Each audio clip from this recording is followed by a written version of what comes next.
ओम नमो भगवते वासुदेवाय। भगवान बृहस्पति देव की पूजा अर्चना के लिए बृहस्पतिवार को व्रत करके बृहस्पतिवार व्रत की कथा का श्रवण करना चाहिए। बृहस्पतिवार का व्रत करने और व्रत कथा सुनने से स्त्री पुरुषों की सभी मनोकामनाएं पूरी होती है। इस व्रत से धन संपत्ति की प्राप्ति होती है, निसंतानों को पुत्र प्राप्ति होती है, परिवार में सुख शांति बनी रहती है, सभी आनंद पूर्वक रहते हैं। अब आइए सुनते हैं बृहस्पतिवार व्रत कथा। प्राचीन समय की बात है। भारत में एक राजा राज्य करता था। वह बड़ा प्रतापी तथा दानी था। वह नित्य प्रति मंदिर में भगवत दर्शन करने जाता था। वह ब्राह्मण और गुरु की सेवा किया करता था। उसके द्वार से कोई भी याचक निराश होकर नहीं लौटता था। वह प्रत्येक गुरुवार को व्रत रखता एवं पूजन करता था। हर दिन गरीबों की सहायता करता था। परंतु यह सब बातें उसकी रानी को अच्छी नहीं लगती थी। वह न तो व्रत करती और न किसी को एक भी पैसा दान में देती थी। वह राजा से भी ऐसा करने को मना किया करती थी। एक समय की बात है। राजा शिकार खेलने वन को चले गए। घर पर रानी और दासी थी। उस समय गुरु बृहस्पति साधु का रूप धारण कर राजा के दरवाजे पर भिक्षा मांगने आए। साधु ने रानी से भिक्षा मांगी तो वह कहने लगी, हे साधु महाराज, मैं इस दान और पुण्य से तंग आ चुकी हूँ। इस कार्य के लिए तो मेरे पति देव ही बहुत हैं। अब आप ऐसी कृपा करें कि सारा धन नष्ट हो जाए तथा मैं आराम से रह सकूं। साधु रूपी बृहस्पति देव ने कहा, हे देवी, तुम बड़ी विचित्र हो। संतान और धन से कोई दुखी नहीं होता है, इसको सभी चाहते हैं। पापी भी पुत्र और धन की इच्छा करता है। अगर तुम्हारे पास धन अधिक है तो भूखे मनुष्यों को भोजन कराओ, प्याऊ लगाओ, ब्राह्मणों को दान दो, धर्मशालाएं बनवाओ, कुआं, तालाब, बावड़ी, बाग, बगीचे आदि का निर्माण कराओ तथा निर्धनों की कुंवारी कन्याओं का विवाह कराओ, साथ ही यज्ञ आदि करो। इस प्रकार के कर्मों से आपके कुल का और आपका नाम परलोक में सार्थक होगा एवं स्वर्ग की प्राप्ति होगी। परंतु रानी साधु की इन बातों से खुश नहीं हुई।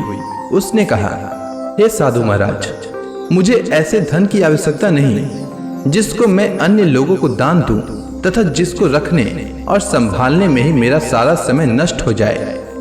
साधु ने कहा, हे देवी, यदि तुम्हारी ऐसी इच्छा है तो जैसा मैं तुम्हें बताता हूँ तुम वैसा ही करना। बृहस्पतिवार के दिन घर को गोबर से लिपना, अपने केसों को पीली मिट्टी से धोना, केसों को धोते समय स्नान करना, राजा से कहना वह हजामत करवाए, भोजन में मांस मदिरा खाना, कपड़ा धोबी के यहाँ धुलने देना। इस प्रकार 7 बृहस्पतिवार करने से तुम्हारा धन नष्ट हो जाएगा। यह कहकर साधु महाराज रूपी बृहस्पति देव अंतर ध्यान हो गए। रानी ने साधु के कहने के अनुसार 7 बृहस्पतिवार तक वैसा ही करने का विचार किया। साधु के बताए अनुसार कार्य करते हुए केवल 3 बृहस्पतिवार ही बीते थे कि उसकी समस्त धन संपत्ति नष्ट हो गई। भोजन के लिए दोनों समय परिवार तरसने लगा तथा सांसारिक भोगों से दुखी रहने लगा। तब वह राजा रानी से कहने लगा कि हे रानी, तुम यहाँ पर रहो, मैं दूसरे देश को जाता हूँ, क्योंकि यहाँ पर मुझे सभी मनुष्य जानते हैं, इसलिए मैं यहाँ कोई कार्य नहीं कर सकता।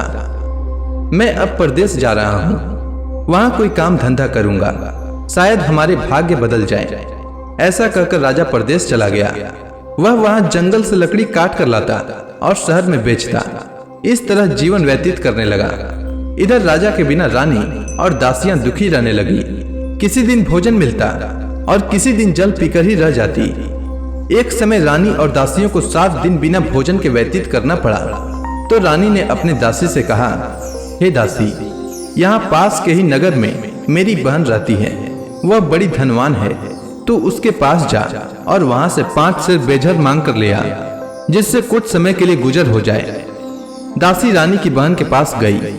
रानी की बहन उस समय पूजा कर रही थी। बृहस्पतिवार का दिन था। दासी ने रानी की बहन से कहा, हे रानी, मुझे आपकी बहन ने भेजा है, मुझे 5 सेर बेझर दे दो। दासी ने यह बात अनेक बार कही, परंतु रानी की बहन ने कोई उत्तर नहीं दिया, क्योंकि वह उस समय बृहस्पतिवार की कथा सुन रही थी। जब दासी को रानी की बहन से कोई उत्तर नहीं मिला तो वह बहुत दुखी हुई। उसे क्रोध भी आया। वह लौटकर रानी से बोली, हे रानी, आपकी बहन बहुत ही धनी स्त्री है, वह छोटे लोगों से बात भी नहीं करती। मैंने उससे कहा तो उसने कोई उत्तर नहीं दिया। मैं वापस चली आई। रानी बोली, हे दासी, इसमें उसका कोई दोष नहीं है। जब बुरे दिन आते हैं तब कोई सहारा नहीं देता।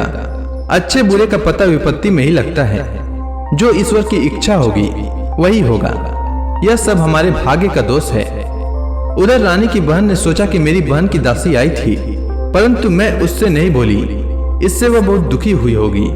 अतः कथा सुन और भगवान विष्णु का पूजन समाप्त कर वह अपनी बहन के घर आई और कहने लगी, हे बहन, मैं बृहस्पतिवार का व्रत कर रही थी। तुम्हारी दासी हमारे घर आई थी, परंतु जब तक कथा होती है तब तक हम लोग न उठते हैं और न बोलते हैं, इसलिए मैं नहीं बोली। कहो दासी क्यों आई थी? रानी बोली, बहन, हमारे घर अनाज नहीं था। वैसे तुमसे कोई बात छिपी नहीं है। इस कारण मैंने दासी को तुम्हारे पास 5 सेर भेजर लेने के लिए भेजा था।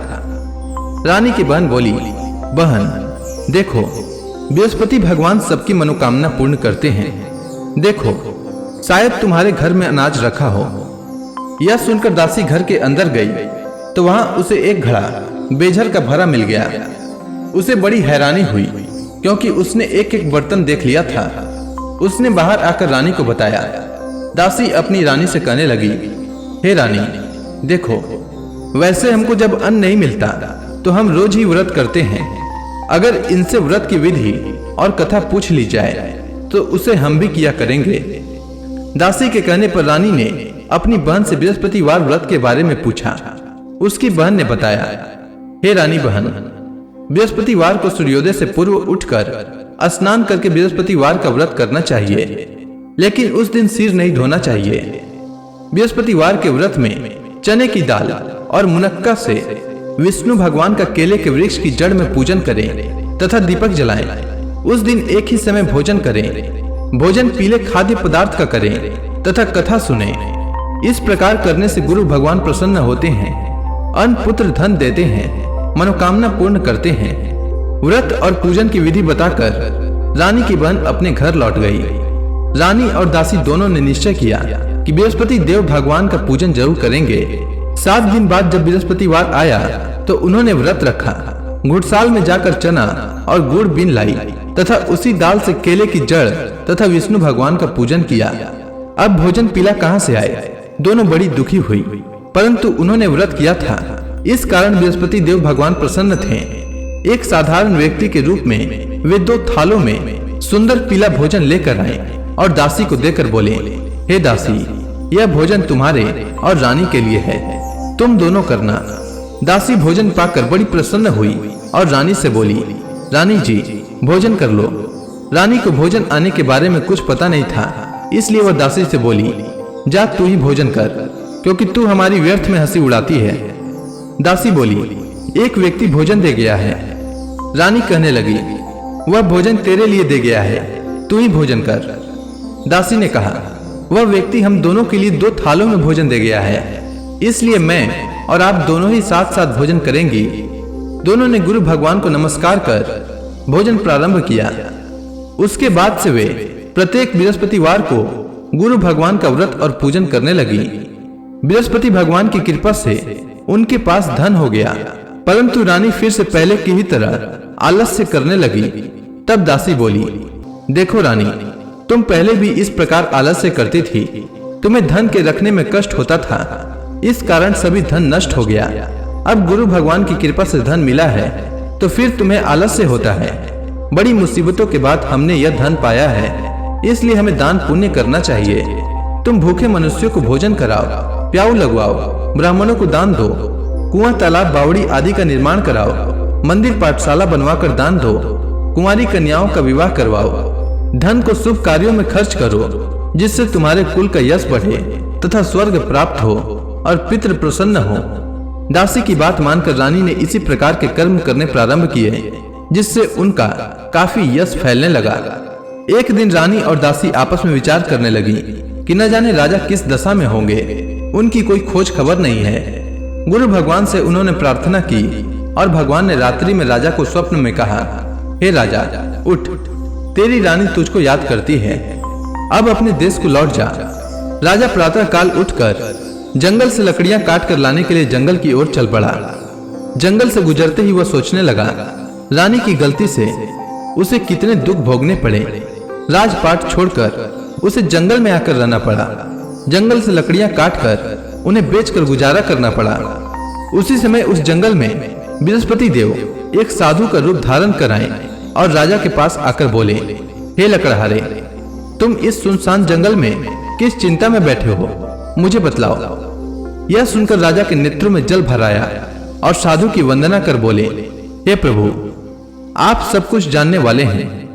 इतना कहकर राजा ने साधु को अपनी संपूर्ण कहानी सुना दी। महात्मा दयालु होते हैं। वे राजा से बोले, हे राजा, तुम्हारी पत्नी ने बृहस्पति देव के प्रति अपराध किया था, जिसके कारण तुम्हारी यह दशा हुई है। अब तुम किसी प्रकार की चिंता मत करो, भगवान तुम्हें पहले से अधिक धन देंगे।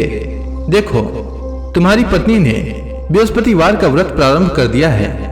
अब तुम भी बृहस्पतिवार का व्रत करके चने की दाल व गुड़ जल के लोटे में डालकर केले का पूजन करो, फिर कथा सुनो। भगवान तुम्हारी सब मनोकामनाओं को पूर्ण करेंगे। साधु को प्रसन्न देखकर राजा बोला, हे प्रभु, मुझे लकड़ी बेचकर इतना पैसा भी नहीं बचता जिससे भोजन करने के उपरांत कुछ बचा सकूं। मैंने रात्रि में अपनी रानी को व्याकुल देखा है। मेरे पास कोई साधन नहीं जिससे समाचार जान सकूं। फिर मैं बृहस्पति देव की क्या कहानी सुनूं? मुझको तो कुछ भी मालूम नहीं है। साधु ने कहा, हे राजा, तुम किसी बात की चिंता मत करो। बृहस्पतिवार के दिन तुम रोजाना की तरह लकड़ियां लेकर शहर में जाओ। तुम्हें रोज से 2 गुना धन प्राप्त होगा, जिससे तुम भली भांति भोजन कर लोगे तथा बृहस्पति देव की पूजा का सामान भी आ जाएगा। इसके बाद राजा ने साधु के कहे अनुसार बृहस्पतिवार का व्रत किया। बृहस्पतिवार का व्रत करने से राजा के दिन सुधर गए। इसके बाद वह अपनी रानी के पास गया और फिर दोनों आनंद से जीवन यापन करने लगे। इसलिए सुख समृद्धि की कामना करने वाले मनुष्यों को बृहस्पतिवार का व्रत करना चाहिए और बृहस्पति देव की पूजा करनी चाहिए। साथ ही बृहस्पतिवार व्रत की कथा सुनना चाहिए। तो प्रेम से बोलिए विष्णु भगवान की जय, बृहस्पति देव की जय, समस्त देवी देवताओं की जय।